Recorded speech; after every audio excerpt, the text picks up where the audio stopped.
नमस्कार, मैं हूं शरद द्विवेदी और हमारा आज का मुद्दा है दौरों से बदलेगा कांग्रेस का दौर। काश काश काश बिल्कुल हो ऐसा। हालांकि कहने वाले कहते हैं कि गुजरा हुआ जमाना बड़ी मुश्किल से लौटता है, बात सही भी है, लेकिन उम्मीद की जानी चाहिए लौटेगा। तो चलिए पहले देखते हैं वो रिपोर्ट जो हमें बताएगी कि दौरों से कैसे बदलने की कोशिश है कांग्रेस की अपना दौर। देखिए, 2023 के विधानसभा चुनाव में करारी शिकस्त, फिर लोकसभा चुनाव में भी सूपड़ा हुआ साथ,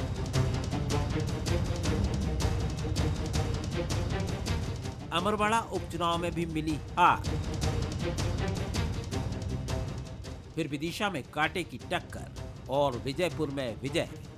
कुछ ऐसे रहे कांग्रेस के पिछले करीब 15 महीने। लेकिन विजयपुर की जीत ने कांग्रेस का आत्मविश्वास बढ़ाया, जिसने नेताओं को ऊर्जा दी तो कार्यकर्ताओं में जोश भर दिया।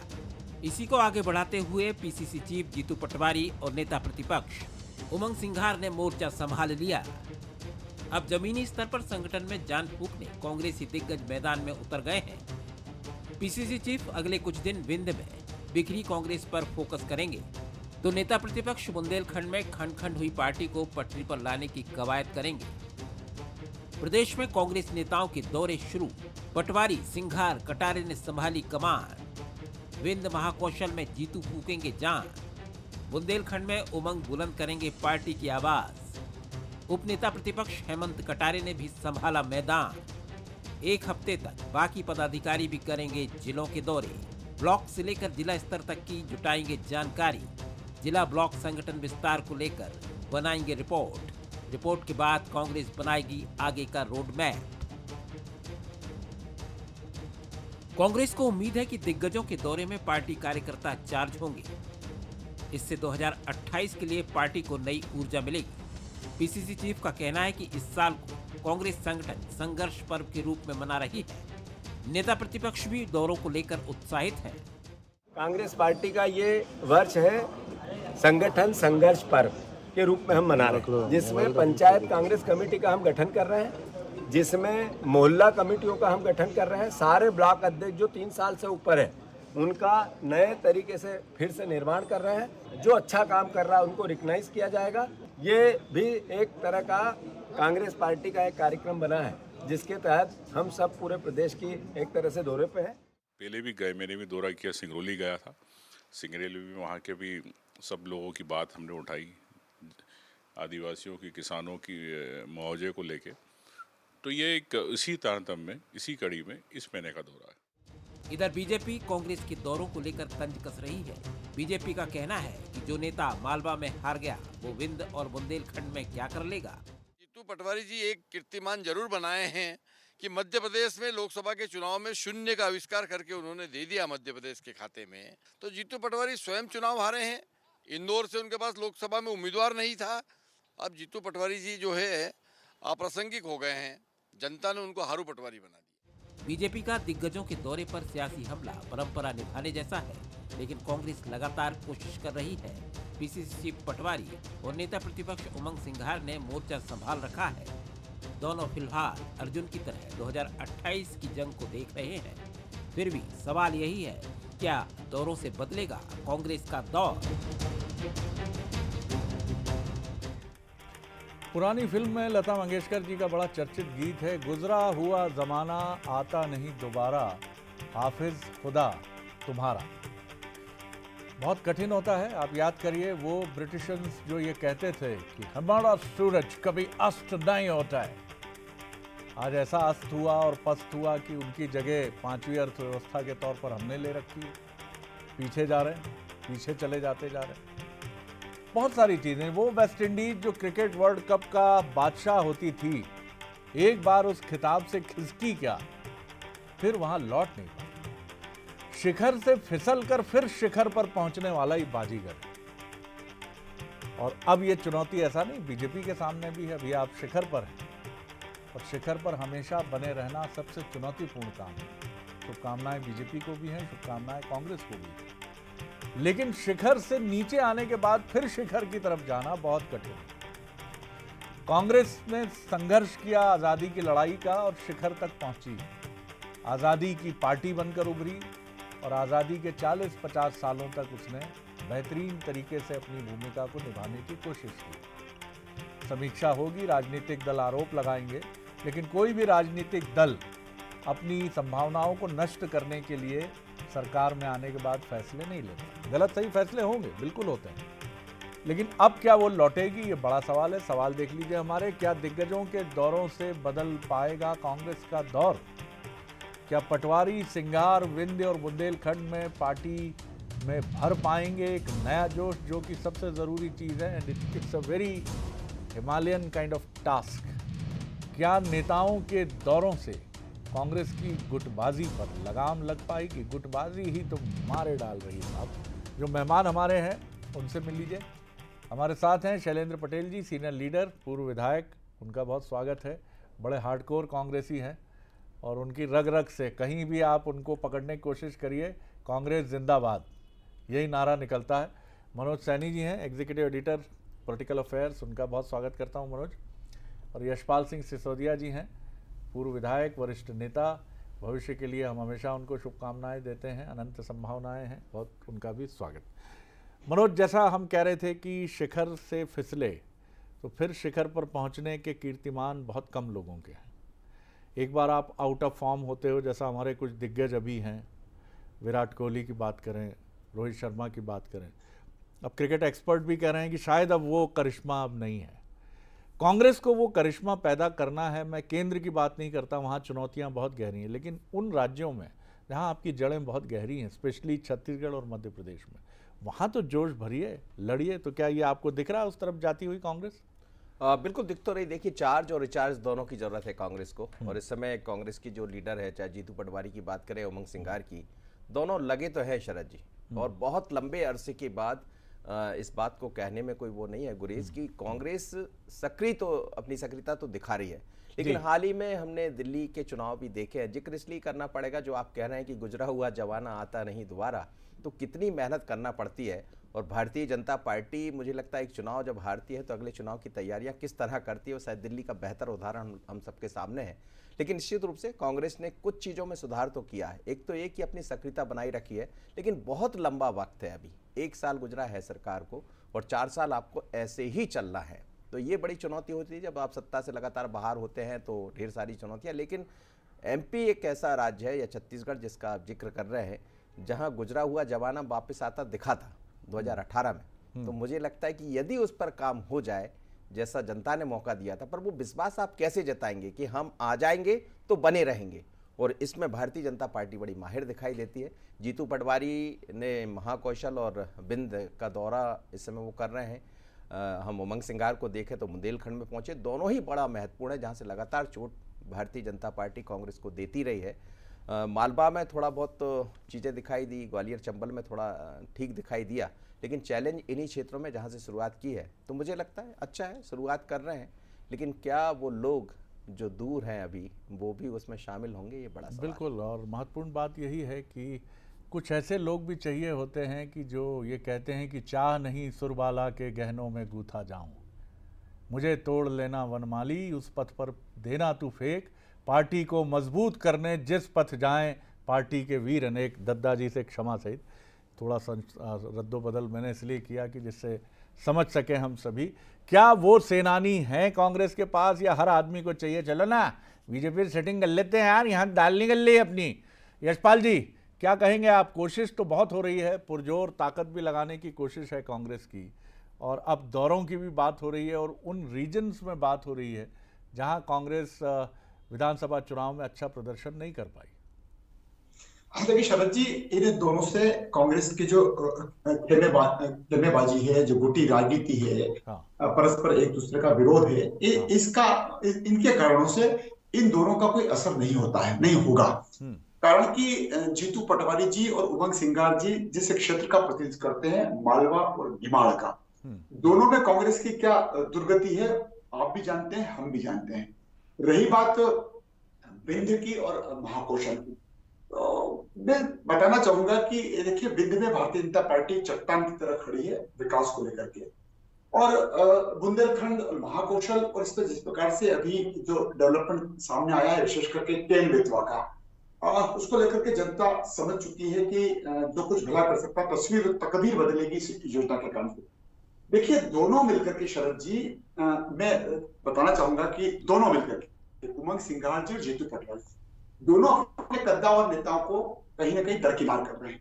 एक कमलनाथ जी से दूरी बनाए रखते हैं और एक दिग्विजय सिंह जी से दूरी बनाए रखते हैं। फिर देखिए, कांग्रेस इन दिनों अपनी जमीन को तराश रही है। आदिवासी प्रकोष्ठ की बैठक होती शरद जी, तो जिस बैठक में जीतू पटवारी जी को पहुंचना होता है नहीं पहुंचते हैं, जिस बैठक में उमंग सिंघार जी को जाना होता है वो नहीं जाते। एक दूसरे से ये दूरियां बना करके रखते हैं। अभी शरद जी, आप अपनी रिपोर्ट में अपना वक्तव्य दे रहे थे, अपनी बात कह रहे थे, मैं उसको बड़ी गौर से सुन रहा था कि आजादी की लड़ी और आजादी की कांग्रेस, आजादी के दौर की कांग्रेस अलग थी शरद जी, और बाद में लोकतंत्र प्रजातंत्र आया और नेहरू गांधी परिवार की परिवारवाद के साथ जो कांग्रेस बन गई है, ये उसी का नतीजा है कि कांग्रेस दिन प्रतिदिन अपना महत्व खोती चली जा रही है। देखिए, भारतीय जनता पार्टी विकास के कारण से चट्टान की तरह खड़ी है शरद जी, और जिस प्रकार से हमारे अपने संगठन की जो क्षमता है, जो ताकत है, उसको अगर आप तुलनात्मक दृष्टिकोण से देखेंगे तो कांग्रेस का संगठन बहुत लचर संगठन है। और मैंने पहले भी कहा, आज फिर दोहरा रहा हूं, कांग्रेस प्रयोगशाला है, नए नए प्रयोग करती है। अभी जीतू पटवारी जी के इस कालखंड में, इस वर्तमान दौर में वे कितने नवाचार कर चुके, कहीं स्थायित्व नहीं है। कभी मंडलम की बात करते हैं, कभी ग्राम पंचायत की बात करते हैं, कभी चलते चलते यूथ कांग्रेस की समितियों को भंग कर देते हैं, कभी नित्य नए बातें करते हैं। और इसी कारण से कांग्रेस के संगठन का जो दुर्दशा दिख रही है, उसके कारण से मैं कह सकता हूं जी कि इन दोनों से दाल नहीं गलेगी कांग्रेस की। मैं इसी सवाल को कुछ इस तरह शैलेंद्र जी आपकी तरफ ले चलूं, अगर कि पहले आपके पास विजनरी नेहरू जी थे, फिर उसके बाद त्याग मूर्ति और जय जवान जय किसान का नारा देने वाले लाल बहादुर शास्त्री थे, जिनकी सादगी और सरलता की कोई मिसाल नहीं। गुलजारी लाल नंदा एक अपेक्षाकृत कम सुना जाने वाला नाम है, लेकिन प्रधानमंत्री रहे और एक 2 कमरे के मकान में उन्होंने बहुत साधारण सा जीवन बिताया। और ऐसे अनेक त्यागमूर्ति नेताओं की श्रृंखला है जो बीजेपी में 90 के दशक तक रही, उसके बाद वहाँ भी चुनौतियाँ हैं, लेकिन आपके यहाँ बहुत पहले ये सूखा आ गया। 70 के दशक तक सादगी चली गई, तड़क भड़क आ गई, और आज शायद उसी कीमत आप चुका रहे हैं। शरद जी, पहले तो मैं धन्यवाद देना चाहता हूं कि आपने चौथे स्तंभ का काम किया है आज की ये डिबेट रख के, और समय बहुत कम है क्योंकि इतनी विस्तार पूर्वक आपकी बातें सवाल हैं, शायद बहुत समय कम रहेगा, लेकिन मैं बड़े सम्मान से और माफ़ी के साथ एक बात कहना चाहता हूँ। मैं यशपाल जी की भी बात काटना चाहता हूँ, आपकी बात से भी थोड़ा डिफरेंस। बिल्कुल, अरे आपका अधिकार है सर, हम जमाना नहीं है। जी जी, हम जमाना नहीं है कि जो लौट के नहीं आएंगे। वाह, हम संघर्ष है, वाह वाह, हमारी संघर्ष की दास्तां है, हम आंदोलन है, हम विचारधारा है, और ये पलट के आते हैं, और समय भी पलटता है। जब रात के बाद दिन आता है और दिन के बाद रात आती है, हो सकता है हमारी रात चल रही है, इसका ये मतलब नहीं कि दिन नहीं आएगा। मैं माफी के साथ ये बात कहना चाहता हूँ। और दूसरी बात यशपाल जी, अगर हम इतने लचर हैं तो 40% वोट क्यों मिले हमें? लचर तो जब होते कि हमें अगर 5%, 7% वोट मिलते तो आप कहते कि आप लचर हैं। कोई बात नहीं, ये अभिमान आपको धन्यवाद, आप रखें इसको, शायद हमारा से फायदा होगा, कोई उसकी बात नहीं। रही बात हमारे नेताओं के दौरे की, आज दोनों को बने 1 साल हुए हैं, और कहीं ना कहीं लोकसभा चुनाव था, राहुल गांधी जी की पदयात्राएं थी, और सब कुछ, बहुत सारी चीज़ें चली। अब क्योंकि ज़मीन से अगर हमें कनेक्ट करना होगा तो लोगों के बीच में जाना होगा, और वही वो काम कर रहे हैं। अगर विंध्य का दौरा हो रहा है, या डिंडोरी जा रहे हैं, या बुंदेलखंड जा रहे हैं, तो वो इसलिए जा रहे हैं कि लोगों से कनेक्ट करें, बातचीत करें, संगठन को विस्तार की बात है। और हम क्या करेंगे, यूथ कांग्रेस कैसे करेंगे, क्या नहीं करेंगे, मैं बड़ी जिम्मेदारी के साथ कहना चाहता हूँ। इस बात को लेकर हमारी योजना बनी है और हम उसके लगातार काम कर रहे हैं। हम पहले जिले पे बदलाव चाह रहे हैं, उसके बाद ब्लॉक पर, उसके बाद मुझे भी संगठन ने एक काम सौंपा है कि पंचायत स्तर पर और वार्ड स्तर पर पूरे मध्य प्रदेश में जो गठन होना, उसका प्रभारी मैं हूं। तो एक के बाद एक हम वो काम करेंगे निश्चित रूप से, और साथ में हमारा आंदोलन, धरने, प्रदर्शन भी हम करेंगे। हो सकता है कांग्रेस का समय सीट के हिसाब से गलत हो सकता है, हम सत्ता में नहीं है, लेकिन लौट के आने की संभावना को आप मत कहें। 2018 में हम लौट कर आए थे, सरकार चली गई, वो कारण भी अब मैं आज आपके ऊपर दोषारोपण करूंगा तो उससे कोई समस्या का समाधान नहीं होगा, क्योंकि समस्या हमारी, हम सरकार से बाहर हैं, और हमें सरकार में आना है, हमें उसका हल निकालना है। आपके कहने नहीं कहने से तो कुछ नहीं होना है। और जो बात, अगर कोई इल्जाम लगाता है जीतने हारने की, यशपाल जी बैठे हुए 3 बार के विधायक रहे, चुनाव मैं एक शेर ढूंढ रहा था आपके लिए, माफ कीजिएगा, मैंने कहा आपकी तरफ से हो जाए तो ये शेर कुछ इस तरह, हम भी दरिया हैं, हमें अपना हुनर मालूम है, जिस तरफ भी चल पड़ेंगे रास्ता हो जाएगा।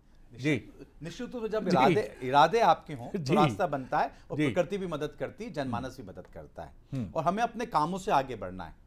भारतीय जनता पार्टी क्या कर रही क्या नहीं कर रही, क्योंकि सरकार में है, उनकी नाकामियां और जो जनता के हित में फैसले होने थे वो नहीं होंगे, वो एक फैक्टर है। दूसरा फैक्टर हम क्या कर रहे हैं, हम जनता की आवाज़ कैसे उठा रहे हैं, हमें आगे कैसे बढ़ना, उसकी तरीके से हमें आगे बढ़ना है। और कुल मिला के जो आपकी बात का लब्बो लुआब है, मैं इसको समेटना चाहता हूँ कि संघर्ष के इस दौर में पार्टी एक लाइन पे चल रही है। आप कह रहे सीनियर लीडर्स की बात निकालते हैं, कभी मैं कह रहा था यशपाल जी 3 बार जीते, इस बार चुनाव हार गए, मैं हार गया।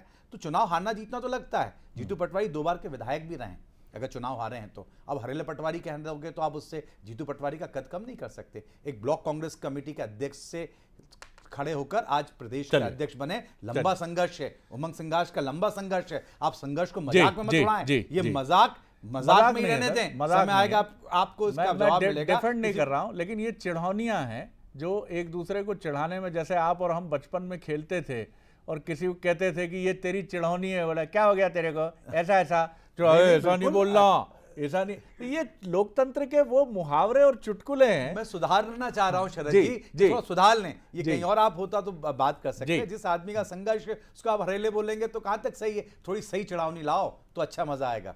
अब ये भी आप कह रहे हैं कि मतलब चिढ़ौनी भी ढंग की लेके लाओ, जब ये तो लगे आप कुछ का कुछ बोलेंगे। ये हुनर तो बड़ा जबरदस्त है, ये अदा भी बड़ी जबरदस्त है। कुछ यशपाल जी मुस्कुरा रहे हैं। जयप्रकाश जी, माफ कीजिए, जयप्रकाश जी नहीं, मनोज जी, ये समझाइए मुझे जरा कि कांग्रेस को किसकी जरूरत है। देखिए, ये पूर्व पत्रकार भी हैं। पूर्व क्या, पत्रकार कभी पूर्व नहीं होता, हमेशा वर्तमान होता है। बहुत सुंदर बात कही यशपाल जी ने कि भैया दिग्विजय सिंह जी जब तक उमंग सिंगार जी को अपना भतीजा नहीं मानेंगे, कमलनाथ जी जब तक जीतू पटवारी जी को अपना भतीजा नहीं मानेंगे, एक लंबी खाई तो है। ऐसा नहीं है बीजेपी में भी मत भिन्नता नहीं है, लेकिन भाई भतीजे जब ऊपर से एक आ जाता है कि भैया पार्टी को जिताना है, तो सब भाई भतीजे एक दूसरे से प्रेम करने वाले, दूसरे तरह का प्रेम करने वाले, सब गलवहियां डाल के खड़े रहते हैं।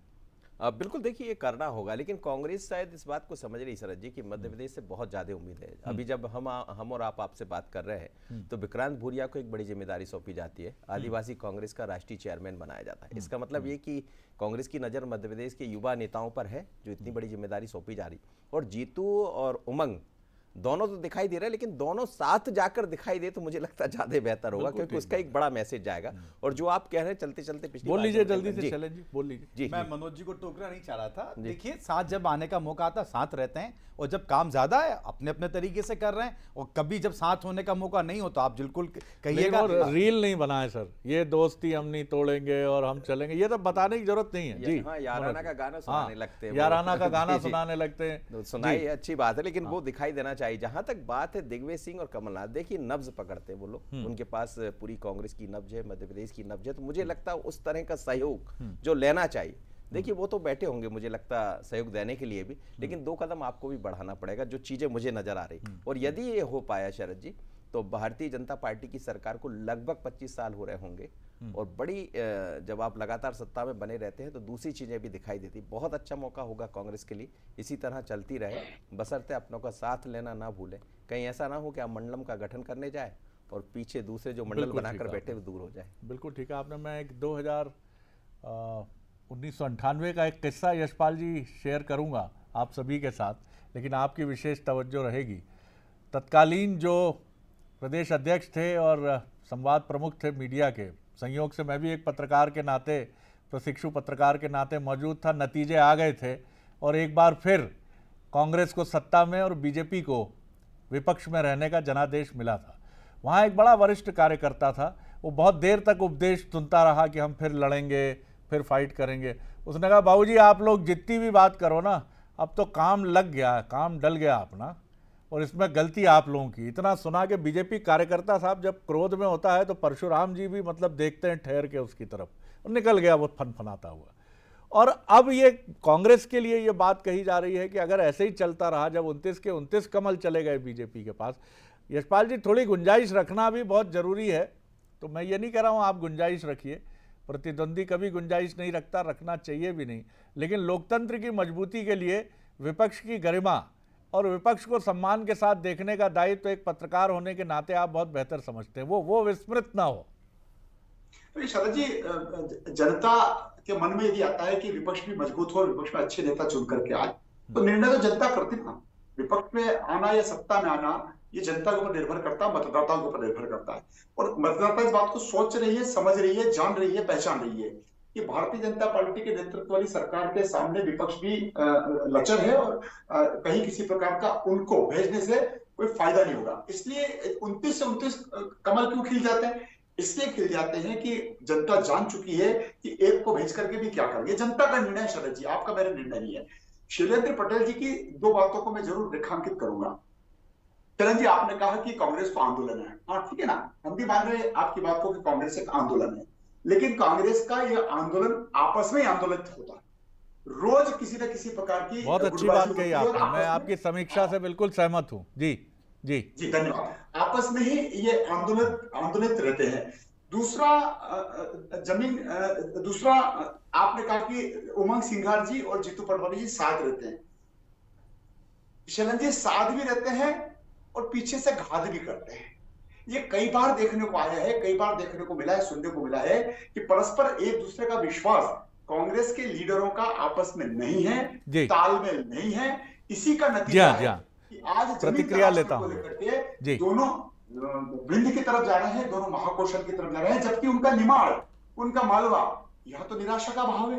अब जिस क्षेत्र में आप रहते हैं वहीं पर दोनों लीडर है, एक नेता प्रतिपक्ष है जी। चलिए बहुत कम वक्त है, यशपाल जी माफी चाहूंगा। जी जी पटेल साहब, ये भी एक कहानी आपके साथ रहती है कि अपना जीवन रेल की पटरी, साथ चलें पर मिल ना पाए। जी देखिए यशपाल जी, 27 तारीख अभी ज़्यादा दिन नहीं गुजरे जब महू में इतना बड़ा कार्यक्रम हुआ था, ज़्यादा दिन नहीं हुए हैं, तो निश्चित रूप से मैं यशपाल जी पूरी बात सुनता हूँ, बड़े भाई हैं मेरे।